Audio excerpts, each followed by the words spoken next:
Welcome to Counterpunch. My name is Phillip Thune. I am the CEO of Textbroker, the leading place to get written content, and I am also the commissioner of the Digital Marketing League. In today's episode, we could not be more pleased to have Brandon Hopkins. He's the president of Diamond Links, and we are going to go back and forth on three different questions. First, Brandon, welcome to Counterpunch. Thank you, Phillip. I appreciate it. Happy to be here. Great to have you. We are going to, the way Counterpunch works is I am going to ask Brandon a question. He's going to have 1 minute. You can see the clock behind me. He's going to have 1 minute to answer that question. I will then answer the same question. Cassandra, our judge today, will let us know who did a better job. We will then do that 2 more times, so a total of 3 rounds, and we will see who will be crowned the winner of this episode of Counterpunch. Brandon, maybe just real quick background from you. Yeah, I've been in the digital marketing and primarily SEO and reputation management space for about 15 years. And my company focuses on influencing search results and with a very specific results-based link building approach. Sounds good. And we've known Brandon for a while, so we are big fans, but we are not going to pull any punches. So we are going to get started right now. The first question I have for Brandon, again, he's got the clock. He's going to have 1 minute to answer. Then I will answer as well.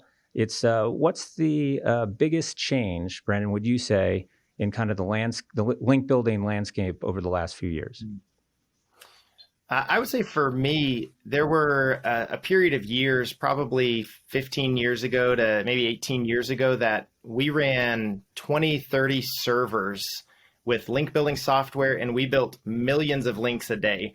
I had a team of probably 20 that were just going through, setting up campaigns, pulling out reports, and we did millions of links.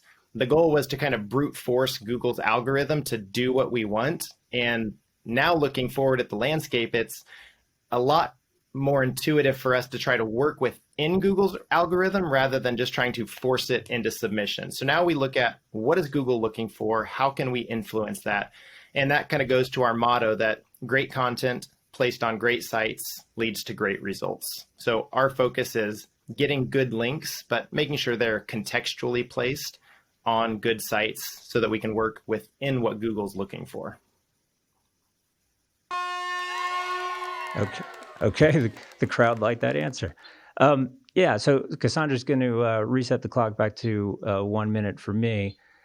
You know, and I'm going to answer that question from the perspective, right? Textbroker has thousands and thousands of clients ordering all sorts of content, primarily from an SEO perspective. So it's really interesting to be able to watch from kind of a high level, you know, what people are doing. And we definitely have folks who are interested in building links, you know, coming to Textbroker for the content surrounding those links.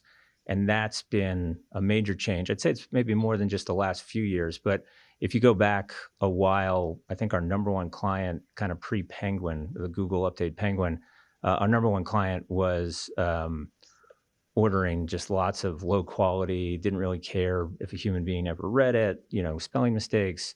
And I think in today's world, if you're going to, you know, focus on the links, and especially if you're going to help kind of provide the content behind that, you realize that it has to be, you know, really high quality. You know, I guess in a sense, it's yes, maybe it's only Google that you're primarily concerned about. But Google is so good now that if a human being were to read it and be like, you know, that's not great information, or that's not something I really want to know about, you know, Google can kind of tell that and is not going to reward it. So yeah, I guess in summary, from our perspective, in terms of what we see on our side, it's that the quality of the content around links, even if that link is the kind of I ran out of time, but I was going to say, even if the link is the primary goal, right? The quality of content has to be much better.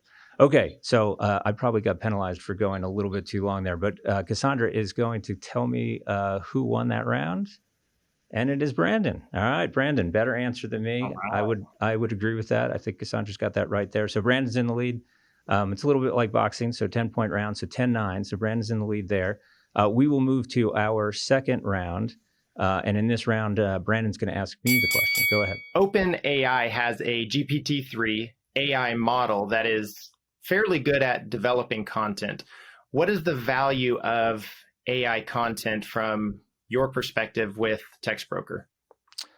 That's a great question. And for people who don't know, GPT-3 is now the third version of kind of software that can write content from scratch.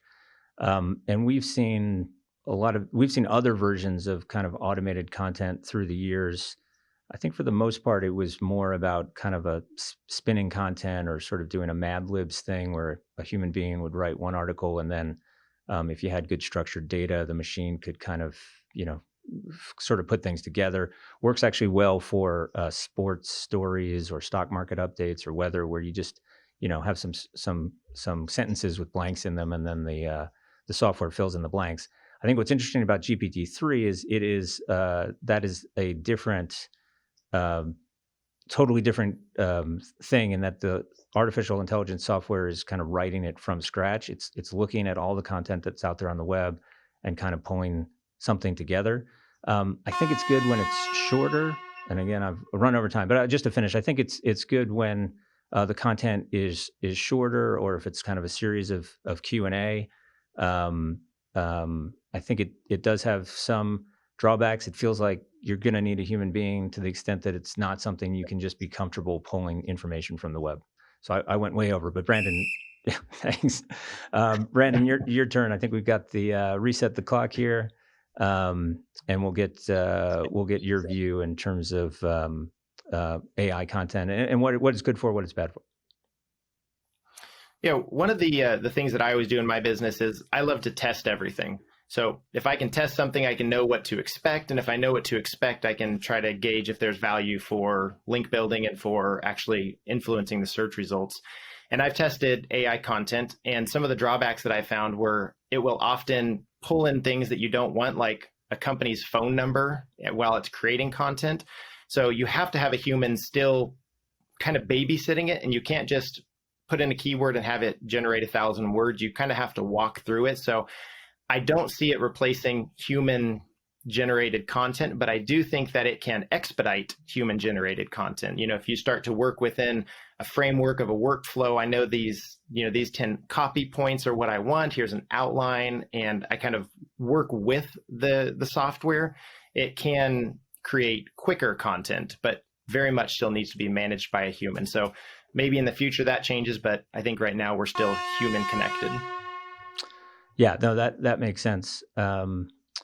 All right, so that was round two. Cassandra is letting me know. Oh, actually, somehow, remarkably, I won that round. All right, so we are now tied 10-9 again. So it's we're all tied 19-19 after two rounds. Brandon, this round is for the game, and it's going to be my turn to ask you a question.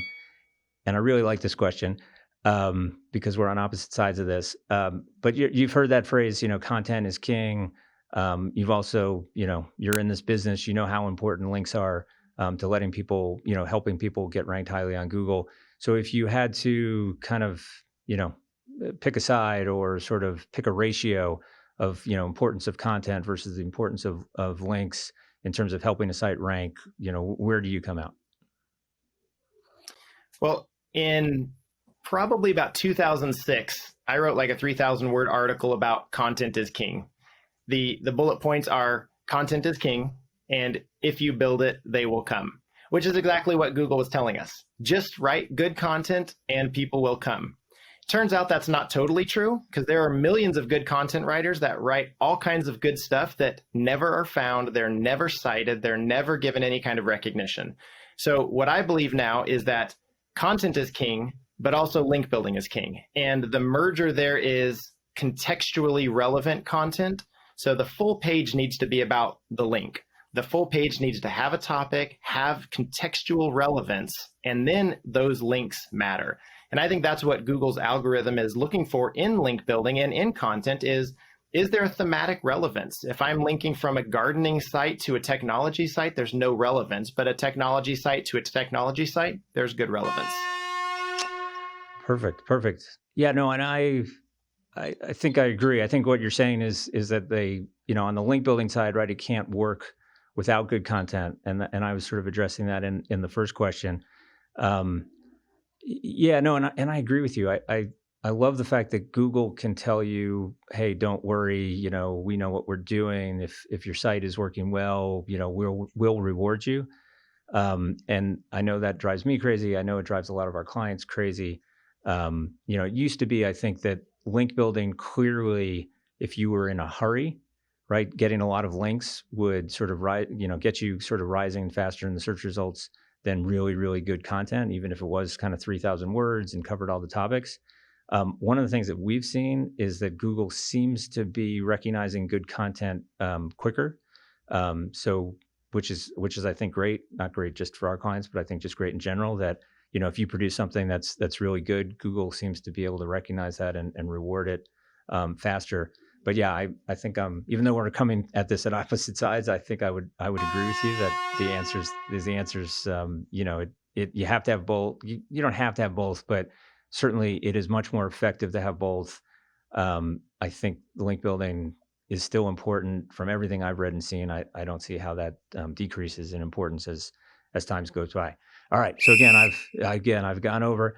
I'm getting the word from Cassandra, and Brandon wins that round. All right. Nice job. So Brandon wins that round. He wins the match. He is the winner of this episode of Counterpunch. Hopefully you enjoyed it. Brandon, thanks so much for being with us. Thank you for having me. Yeah, that was great. And so if you want to hear more from Brandon, because that was pretty quick, Brandon is a member of the Digital Marketing League. We do have a video of his session at a recent Digital Marketing League, so you can hear about an hour of Brandon talking all about link building, what you need to think about. So I'd encourage you to do that. We will link to that site, to the Digital Marketing League site below. If you like this episode, please like it, please share it. If you've got any questions or comments, you can enter them in the chat below, and we will absolutely answer that. And overall, if you like these kind of things, learning more and more about digital marketing from lots of really smart people like Brandon, definitely subscribe to us. You want to stay tuned so you can always see the latest episodes of Counterpunch and the latest Digital Marketing League information. Thank you.